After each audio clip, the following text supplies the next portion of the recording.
President Ranil Wickremesinghe emphasized the crucial role of the Sri Lankan tea industry in transitioning the country towards an export economy. He underscored the need for a comprehensive promotion strategy, developed in collaboration with both public and private sectors. The president noted that Ceylon Tea is a world-renowned brand and should be further promoted through a new strategic program. President Wickremesinghe made these remarks while addressing the opening ceremony of the Colombo International Tea Convention, held at the Cinnamon Grand Hotel in Colombo. The two-day convention themed, Tea, a Lifestyle and a Livelihood, has been jointly organized by the Colombo Tea Traders Association and the Sri Lanka Tea Board.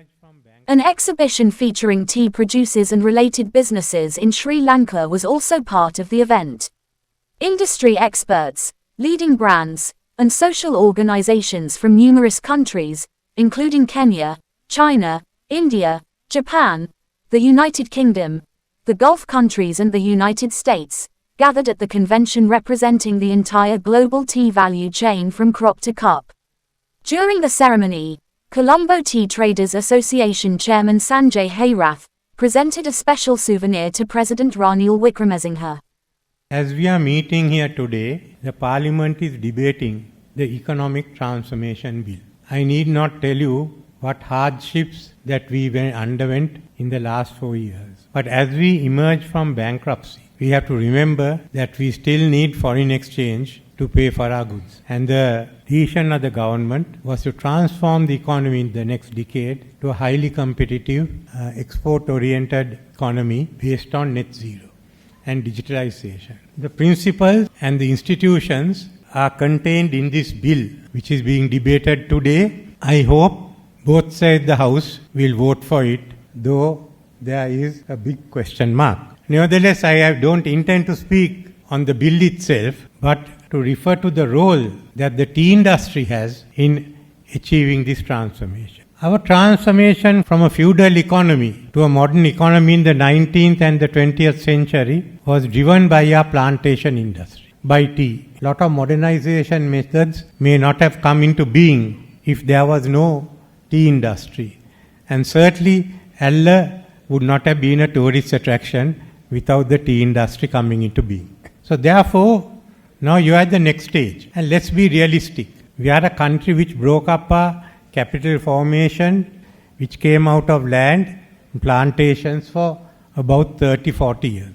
Now we are trying to recapture that and to bring plantations up to play a role in the future. So let me first tell you the first step. I don't think we need plantations. We need a thriving agro-business, both of smallholders and large management companies who will look at the highest earnings possible. So that is the beginning. So you have to start reforming from inside. And of that, two measures I must mention. One, the need to resolve the issue of remunerations. We have to remember that those who worked in the plantations are some of the people who were at the worst end of the bankruptcy in the country. Secondly, to ensure that we come into agro-business, we will now extract all the line room areas and the surrounding areas and take it back to the government and regazette them as villages, so that the line room concept will disappear as people start building. But then that's the part of the world we live in. No one lives next to a factory. They come from nearby. If you go to the coconut estates, we don't have anyone living in the lands that belong to us. So that, especially because the multi-dimensional poverty indicators in Nuwara are very high, higher than some of the northern areas which were affected by war. So these are some of the issues we have to resolve. Thirdly, there's the question of the debt that have been incurred by some of the enterprises, especially the small enterprises during this period, and how do we resolve it. Fourthly, matter which concerns us and others, the access to the Russian market. Actually, sanctions have not in any way put back Russia. They have somehow or other come into Asia. The problem is for those of us who have to trade with Russia.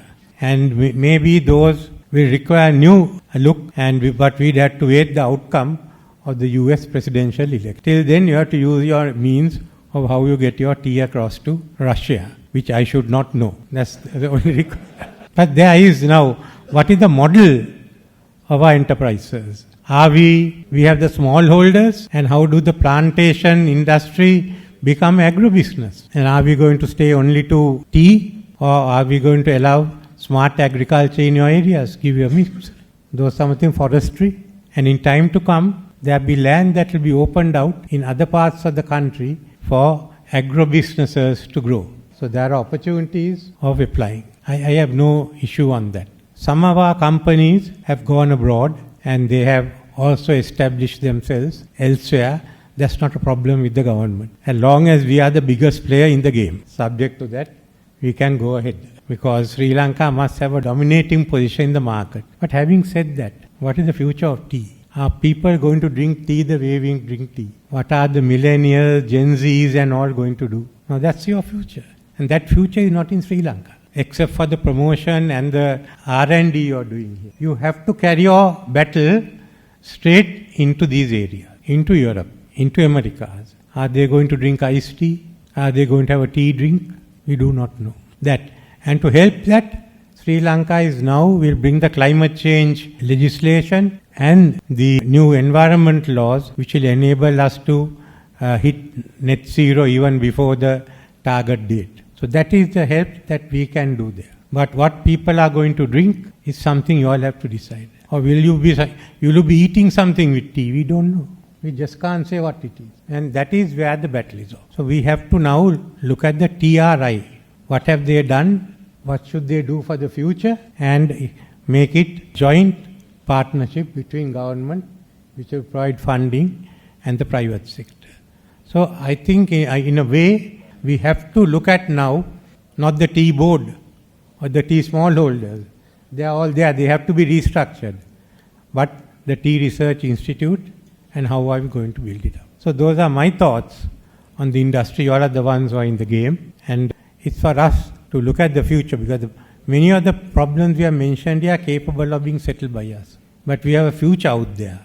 And how are we going to keep those markets and expand it? So I wish you all the best in your deliberation. Thank you. For more latest news, subscribe to FTTV.